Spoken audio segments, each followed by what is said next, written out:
Karya tulis ilmiah. Karya tulis ilmiah merupakan suatu karya tulis yang diungkapkan dengan metode-metode ilmiah sesuai dengan penulisan karya tulis ilmiah tertentu. Karya ilmiah menggunakan data dan fakta serta hasil penelitian seseorang yang ditulis secara berurutan dan sistematis. Karya tulis ilmiah dibuat dengan dasar fakta yang sifatnya objektif, tidak bersifat emosional atau personal, dan tersusun secara sistematis dan logis. Bahasa yang dipakai dalam suatu karya ilmiah adalah bahasa Indonesia yang baku, yang sesuai dengan kaidah ejaan yang disempurnakan. Karakteristik karya tulis ilmiah. Yang pertama adalah karakteristik kalimat objektif. Bahasa ilmiah bersifat objektif, menempatkan gagasan sebagai pangkal tolak pengembangan kalimat dan menggunakan kata dan struktur kalimat yang mampu menyampaikan gagasan secara objektif. Terwujudnya sifat objektif tidak cukup dengan hanya menempatkan gagasan sebagai pangkal tolak. Sifat objektif juga diwujudkan dalam penggunaan kata. Kata-kata yang menunjukkan sifat subjektif tidak digunakan. Jika pernyataan subjektif mengacu kepada pandangan si pembaca, maka pernyataan objektif adalah pernyataan mengenai keadaan yang sebenarnya, tanpa dipengaruhi pendapat atau pandangan pribadi. Jadi, objektif intinya bukan menurut pembaca, tetapi berdasarkan kenyataan. Contoh kalimat objektif. Yang pertama, contoh-contoh itu telah memberikan bukti betapa besarnya peran orang tua dalam membentuk kepribadian anak. Dari paparan tersebut, kiranya dapat disimpulkan sebagai berikut. Dan yang kedua adalah contoh-contoh itu telah memberikan bukti besarnya peran orang tua dalam pembentukan kepribadian anak. Penjelasannya, hadirnya kata betapa dan kiranya pada contoh pertama menimbulkan kata subjektif, sedangkan contoh kedua yang tidak menggunakan unsur subjektif. Nomor 2, karakteristik kalimat ringkas dan jelas atau efektif. Kalimat efektif adalah kalimat yang tersusun sesuai dengan kaidah penulisan yang berlaku dan memperhatikan penempatan tanda baca serta pemilihan kata yang tidak memiliki maksud rancu atau berbelit-belit. Contohnya, baik mahasiswa baru atau mahasiswa lama dikenakan peraturan yang sama. Itu kalimat yang tidak efektif. Efektifnya seperti seluruh mahasiswa dikenakan peraturan yang sama. Contoh yang kedua, karena harga terus melambung tinggi, maka rakyat menderita kelaparan. Itu tidak efektif.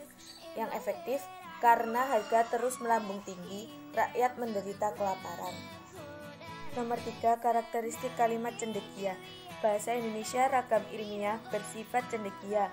Artinya bahasa ilmiah itu mampu digunakan secara tepat untuk mengungkapkan hasil berpikir logis. Bahasa yang cendekia mampu membentuk pernyataan yang tepat dan seksama, sehingga gagasan yang disampaikan penulis dapat diterima secara tepat oleh pembaca. Kalimat yang digunakan mencerminkan ketelitian yang objektif, sehingga suku-suku kalimatnya mirip dengan proporsi logika. Karena itu, apabila sebuah kalimat digunakan untuk mengungkapkan dua buah gagasan yang memiliki hubungan kuasalitas, dua gagasan beserta hubungannya itu harus tampak secara jelas dalam kalimat yang memadai. Contohnya, kemajuan informasi pada era globalisasi ini dikhawatirkan akan terjadi pergeseran nilai-nilai normal bangsa Indonesia, terutama pengaruh budaya barat yang termasuk ke negara Indonesia, yang dimungkinkan tidak sesuai dengan nilai-nilai budaya dan moral bangsa Indonesia. Pada era globalisasi informasi ini dikhawatirkan akan terjadi pergeseran nilai-nilai moral bangsa Indonesia, terutama karena pengaruh budaya barat yang masuk ke Indonesia. Contoh kalimat 2 di atas secara jelas mampu menunjukkan hubungan kuasalitas, tetapi hal itu tidak terungkap secara jelas pada contoh pertama. Kecendekian bahasa juga tampak pada ketepatan dan kesesamaan penggunaan kata. Karena itu, bentukan kata yang dipilih harus sesuai dengan muatan isi pesan yang akan disampaikan. Yang keempat yaitu karakteristik kalimat kesejajaran. Kesejajaran adalah penggunaan bentuk-bentuk yang sama pada kata-kata yang paralel. agar kalimat terlihat rapi dan bermakna sama. Contoh kalimat kesejajaran yang salah yaitu maskapai tidak bertanggung jawab terhadap kehilangan dokumen, kerusakan barang, busuknya makanan, dan jika hewan yang diletakkan di dalam bagasi tiba-tiba mati. Namun penggunaan kalimat kesejajaran yang benar yaitu maskapai tidak bertanggung jawab terhadap kehilangan dokumen, kerusakan barang, kebusukan makanan, dan kematian hewan. Pada kalimat tersebut, kata busuknya dan mati tidak paralel dengan kata kehilangan dan kerusakan. Maka dua kata tersebut disejajarkan menjadi kebusukan dan kematian. Berikut merupakan contoh dari seluruh karakteristik yang telah kami jelaskan menjadi satu paragraf.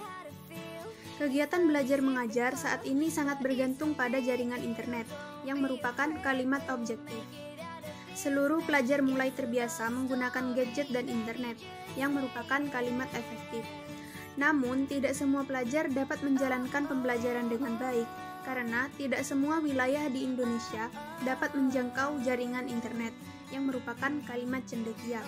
Sehingga sangat diharapkan seluruh pelajar di Indonesia dapat mempelajari, memahami, dan mempraktekkan segala materi dari pengajar yang merupakan kalimat kesejajaran.